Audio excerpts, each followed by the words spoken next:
Que Dieu soit béni, du plus jeune au plus âgé, soyez tous les bienvenus. Nous persévérons dans cet apprentissage du pardon, qui est un grand mystère, notamment lorsqu'il concerne le profond pardon. C'est un mystère que l'intelligence charnelle ne peut pas comprendre, mais que l'intelligence spirituelle souhaite vivre plus que tout.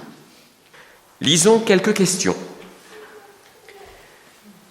Que faire si, après avoir offensé quelqu'un, je demande pardon et que personne ne me pardonne? Ou je ne demande pas pardon et que quelqu'un ou plusieurs me pardonnent? Que faire si, après avoir été offensé personnellement, personne ne me demande pardon? Ou quelqu'un me demande pardon et je refuse de pardonner?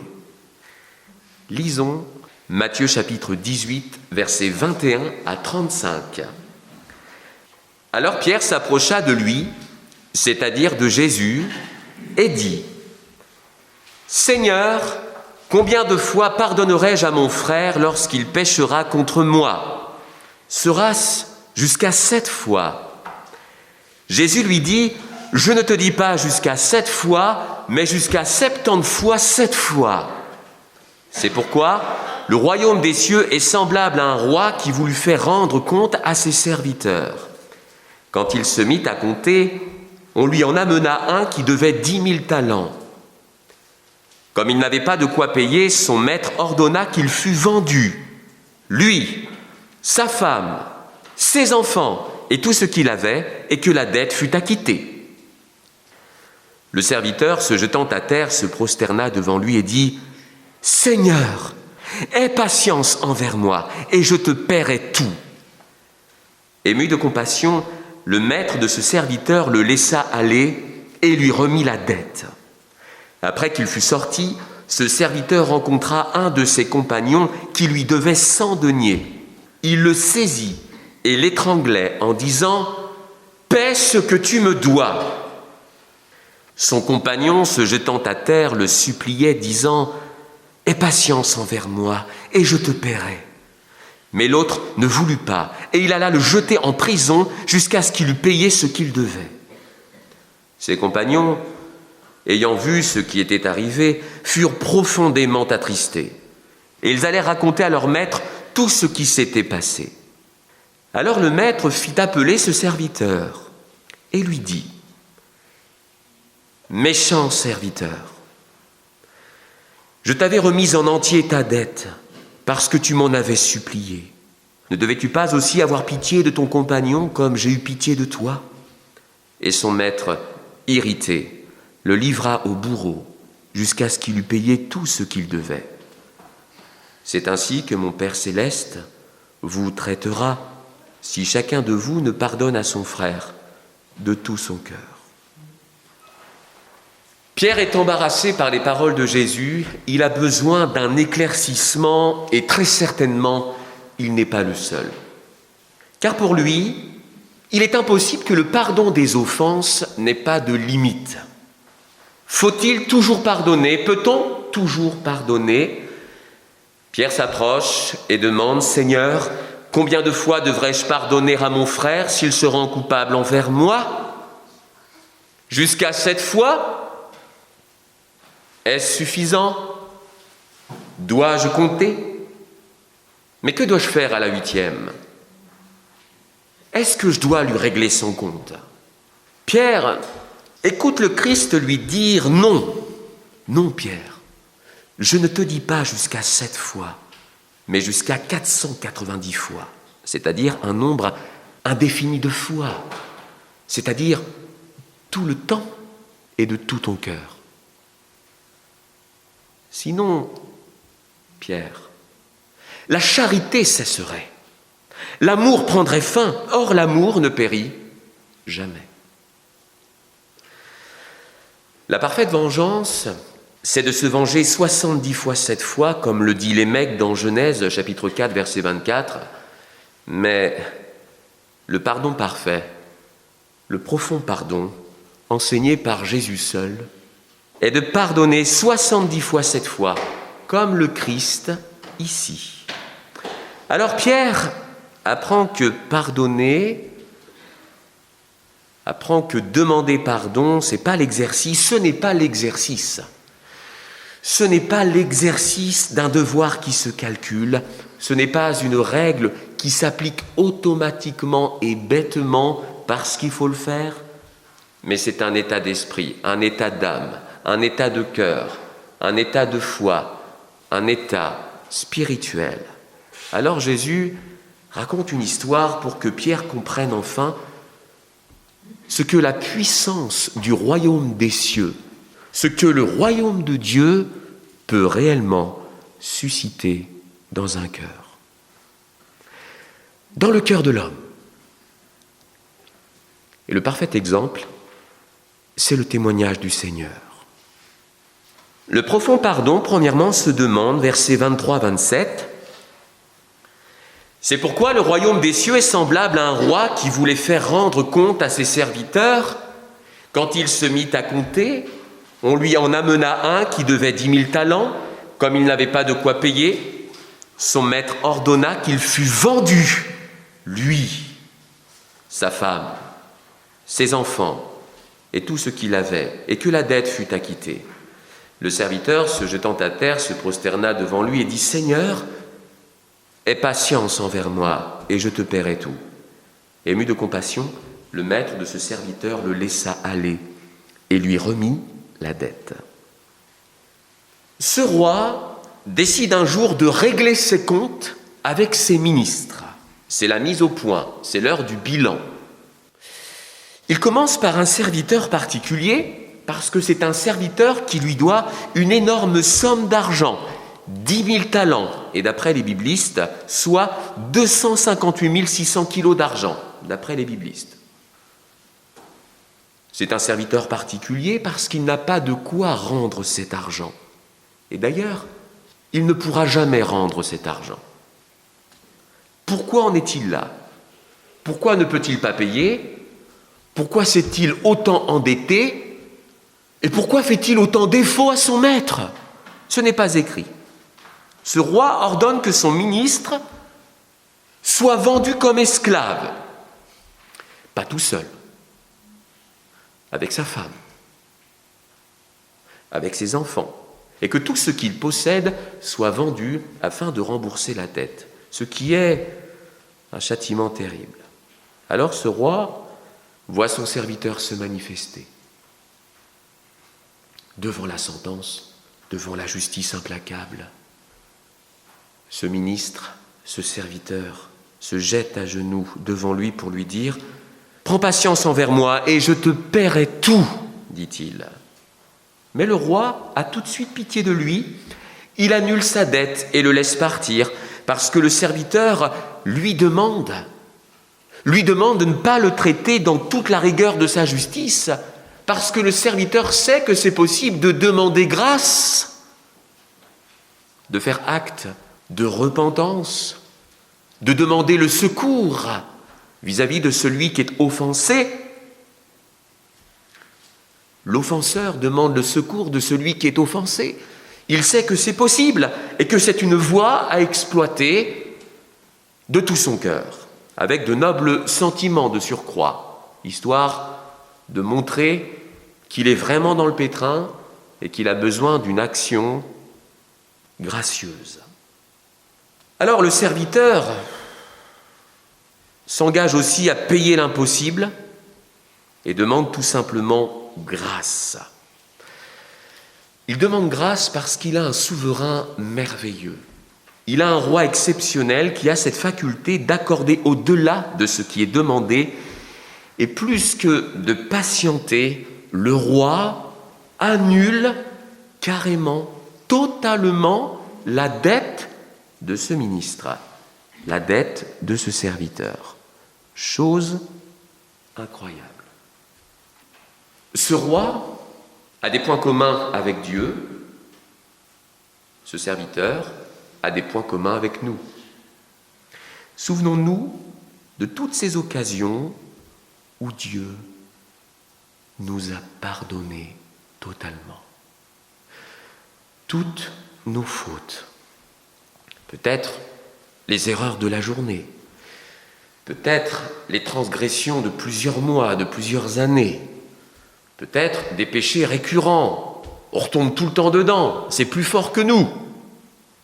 Et on se retrouve dans une situation pas possible et Dieu nous pardonne. Pourquoi ? Parce que nous avons demandé son pardon. Souvenons-nous de toutes ces fois où Dieu a agi comme ce roi. Souvenons-nous aussi de toutes les fois où notre prochain a renoncé à la rancune à notre égard, au ressentiment. Souvenons-nous de notre prochain qui a tourné complètement la page alors que nous étions réellement en défaut vis-à-vis de lui.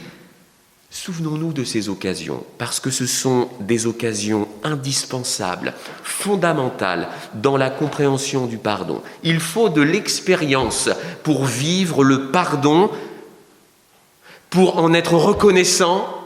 Il faut l'expérimenter. Il faut un jour être gracié par Dieu et par son prochain pour savoir ce que ça fait dans le cœur de ne pas être redevable, surtout lorsque nous avons demandé pardon. Soyons reconnaissants et apprenons ces grandes leçons de vie. Et nous sommes tous à la même enseigne devant cette vertu, devant ce mystère incroyable qu'est le pardon. Alléluia. Si le serviteur de cette parabole, de cette histoire, demande le profond pardon, c'est parce qu'il a appris à demander grâce.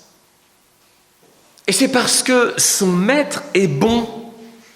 Et rappelons-nous avec quel pardon Dieu le Père, qui est bon pour chacun, nous pardonne lorsque nous lui demandons de le faire. Nous demandons parfois à Dieu de nous pardonner. Nous demandons, nous réclamons son pardon. David chante dans le psaume 103, versets 8 à 14, « L'Éternel est miséricordieux et compatissant, lent à la colère et riche en bonté. Il ne conteste pas sans cesse, il ne garde pas sa colère à toujours, il ne nous traite pas selon nos péchés, il ne nous punit pas selon nos iniquités. Mais autant les cieux sont élevés au-dessus de la terre, autant sa bonté est grande pour ceux qui le craignent. Autant l'Orient est éloigné de l'Occident, autant il éloigne de nous nos transgressions.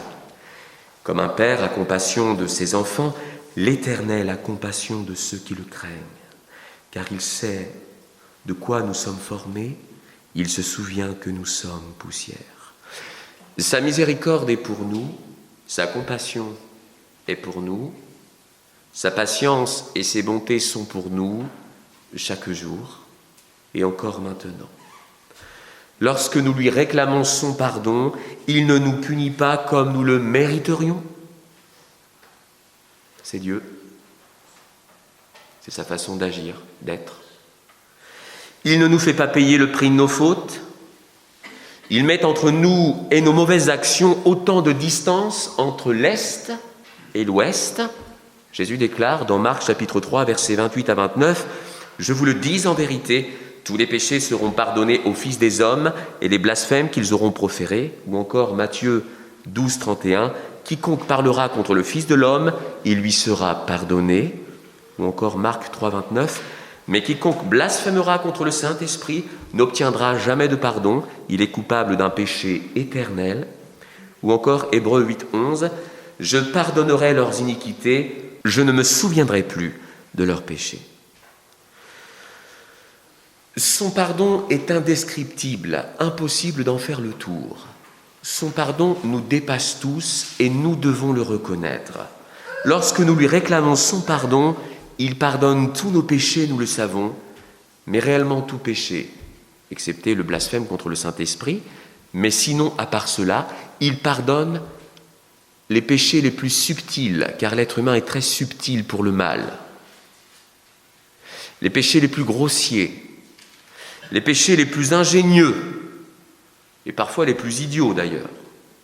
Il pardonne même les injures contre Jésus, mais pas les blasphèmes contre le Saint-Esprit, je le redis. Il oublie toutes nos fautes, dans une certaine mesure. Le Seigneur de l'univers n'est pas un adepte du « je pardonne » mais je t'en tiens rancune ou je t'en tiens rigueur. Le Seigneur n'est pas adepte de cela. Il pardonne sans en tenir rigueur. Rappelons-nous aussi avec quel procédé Dieu le Fils nous obtient ce pardon pour l'éternité lorsque nous lui demandons de le faire. Et c'est pour cela que l'image de ce roi est très forte, parce qu'elle nous permet de nous rappeler qui est notre Dieu.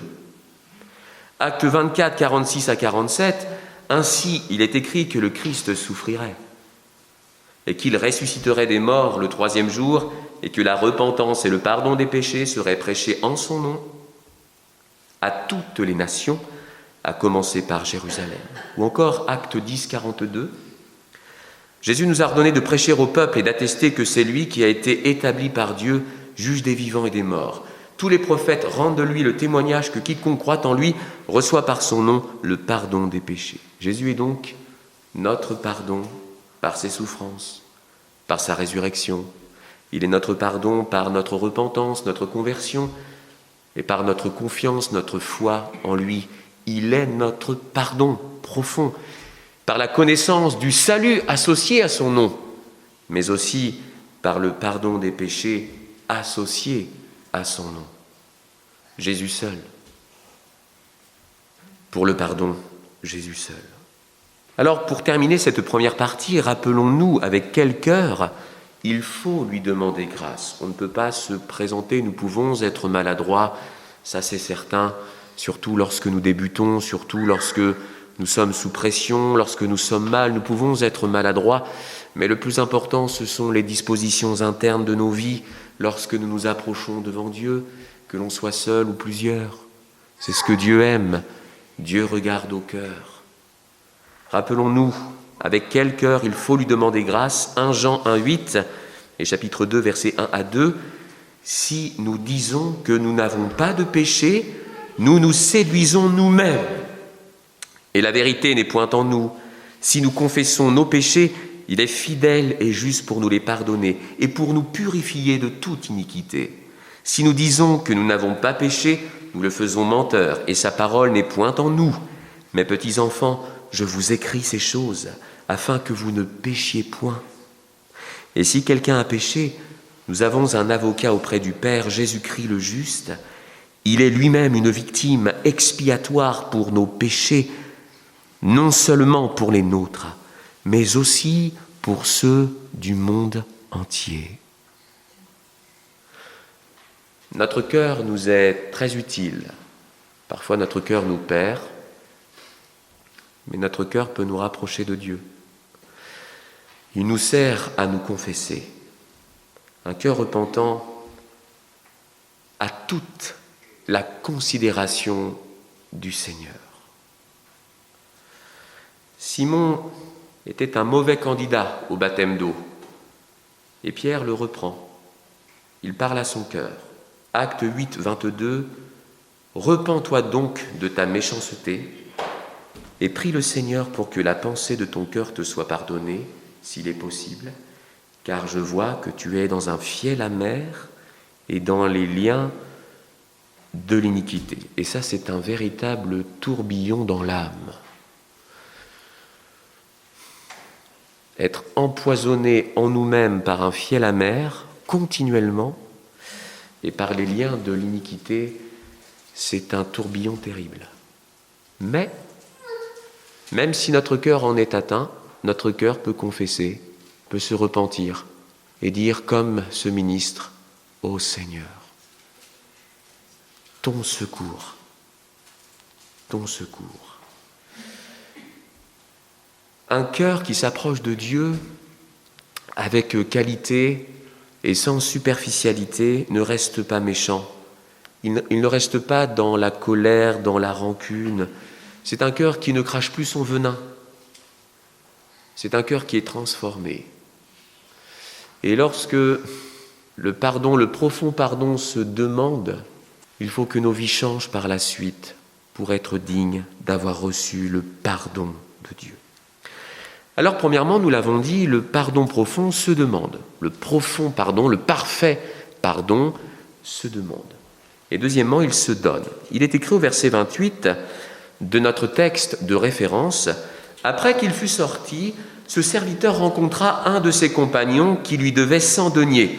Il le saisit et l'étranglait en disant « Paie ce que tu me dois ». Son compagnon, se jetant à terre, le suppliait, disant « Aie patience envers moi, et je te paierai ». Mais l'autre ne voulut pas, et il alla le jeter en prison jusqu'à ce qu'il eût payé ce qu'il devait.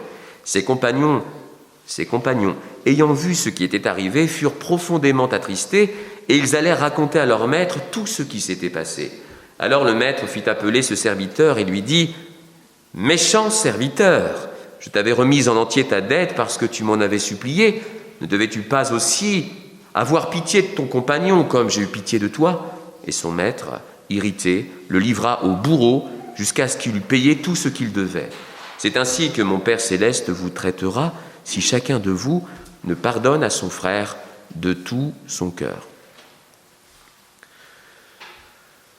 Étonnamment, le roi laisse repartir cet homme librement, totalement gracié, afin qu'il puisse retrouver sa femme, ses enfants et tous ses biens, qui, normalement, devaient être vendus pour couvrir la dette. Mais le roi apprend une regrettable nouvelle, qui n'est rien d'autre qu'un fâcheux rapport par la bouche d'autres serviteurs. On lui raconte qu'aussitôt sorti du palais, l'homme qui devait 100 000 talents et qui ne les doit plus s'est comporté comme un goujat, comme un vaurien. Que le serviteur qui est parti est en fait animé de nobles sentiments pour sa personne, mais pas pour les autres. Il est capable de demander pardon pour lui, mais il est incapable d'accorder le pardon aux autres. Et ce serviteur a rencontré un de ses compagnons de service qui lui devait 1000 talents, soit 25 860 kilos d'argent d'après les biblistes. Lui aussi, pourquoi est-il endetté comme ça? On ne sait pas. Et ce premier homme qui rencontre ce deuxième homme, ce premier homme va le saisir à la gorge en le serrant jusqu'à l'étouffer en lui disant « Paie ce que tu me dois ». Alors qu'il vient d'être gracié, il dit à l'autre « Paie ce que tu me dois ». Il n'a aucune intention de le gracier. Alors le deuxième homme se jette à ses pieds en le suppliant « Prends patience envers moi et je te paierai ». Mais le premier homme persiste toujours à ne pas faire grâce. Pire encore, il jette le deuxième homme en prison en attendant qu'il ait payé sa dette. Alors le roi apprend la nouvelle. Un rapport houleux lui est communiqué. Et il fait comparaître de nouveau le deuxième homme pour lui dire avec force et colère « Méchant serviteur ! Méchant serviteur, j'ai annulé toute ta dette parce que tu m'as supplié de le faire. Tu devais toi aussi avoir pitié de ton compagnon, comme j'ai eu pitié de toi. Tu iras donc aux travaux forcés et tu me rembourseras. Sors. » Le roi est très mécontent. Ce premier homme n'a pas su reproduire l'exemple de son maître. Et ce premier homme n'a pas su témoigner de la bienveillance de son maître à son égard. Alors Jésus interpelle ses auditeurs en disant « Eh bien, c'est ainsi que mon Père céleste vous traitera si chacun de vous ne pardonne à son frère de tout son cœur. » Le pardon se demande et le pardon se donne. Traversant une tourmente dans sa vie de couple, le président américain Bill Clinton a dit un jour, lors d'une conférence de presse, et en prenant cet exemple, je n'élève pas cet homme, mais je tiens simplement à relever ce qu'il a dit. Alors qu'a-t-il dit? Une personne qui demande le pardon doit être prête à le donner. Je relis, une personne qui demande le pardon doit être prête à le donner. En fait, la personne qui demandait pardon à la nation américaine, c'était lui, car son témoignage n'était pas à la hauteur de sa fonction. Et la personne qui donnait le pardon à ceux qui le traînaient dans la boue, eh bien, c'était lui aussi. S'il était capable de demander pardon à la nation, qu'il était prêt aussi à pardonner ceux qui l'avaient placé plus bas que terre. Je retiens cette phrase. Une personne qui demande le pardon doit être prête à le donner. Alors plusieurs circonstances, plusieurs épreuves, plusieurs saisons passent afin d'apprendre et d'être en mesure. Et Dieu patiente, et Dieu nous enrichit, et Dieu nous encourage. Si nous avons reçu son pardon, il nous convoque et nous invite aussi à donner le pardon. Si le serviteur de la parabole ne donne pas le pardon reçu de son maître, c'est parce qu'il refuse de faire grâce et parce que son cœur est resté méchant. Nous qui sommes pardonnés par le Seigneur, comment traitons-nous ceux qui nous réclament un pardon ? La question est cruciale. Est-ce que nous les faisons passer à la moulinette ? Est-ce que nous rappelons sans cesse le souvenir de leurs fautes ? Est-ce que nous les tenons avec cela ? Est-ce que nous pardonnons de tout notre cœur ? Est-ce que nous pardonnons du bout des lèvres ? Est-ce que nous sommes prêts à être dignes de ce que Dieu attend de nous ? Et je le répète, ces choses ne se font pas comme cela. Il faut du temps. Et Dieu, par son esprit, nous apprend, il nous convainc, il nous montre la voie. Dieu est un Dieu qui pardonne. Et d'après l'Écriture, Dieu s'attend à ce que ceux qui se disent ses enfants, auxquels il a pardonné tous leurs péchés, fassent de même envers ceux qui se sont rendus coupables envers eux. Et Dieu désire que ses serviteurs soient dans le même esprit, que ses servantes soient dans le même esprit, parce qu'ils sont pardonnés pour apprendre, pour savoir pardonner dans le but, à leur tour, de donner le pardon. Colossiens 3,12 « Ainsi donc, comme des élus de Dieu, saints et bien-aimés, revêtez-vous d'entrailles de miséricorde, de bonté, d'humilité, de douceur, de patience, supportez-vous les uns les autres, et si l'un a sujet de se plaindre de l'autre, pardonnez-vous réciproquement. De même que Christ vous a pardonné, pardonnez-vous aussi. » Éphésiens 4, 32 « Soyez bons les uns envers les autres, compatissants, vous pardonnant réciproquement, comme Dieu vous a pardonné en Christ. » Ou encore Luc 17, 3 à 4 « Prenez garde à vous-même, si ton frère a péché, reprends-le, et s'il se repent, pardonne-lui. Et s'il a péché contre toi 7 fois dans un jour, et que 7 fois il revienne à toi, disant « Je me repens », tu lui pardonneras. Cultiver son cœur est une pratique de tous les instants. Et j'aime ce texte qui déclare « Comme des élus de Dieu, saints et bien-aimés, revêtez-vous d'entrailles de miséricorde. » Je veux cultiver mon cœur avec la miséricorde. Et toi ? Avec la bonté, avec l'humilité. Je veux, mes frères et sœurs, devant Dieu et devant vous, et je vous invite à faire de même, à cultiver votre tréfonds avec l'humilité, avec la douceur, avec la patience, afin que le pardon profond soit un mode de vie, soit inséparable de nos cœurs et de nos âmes.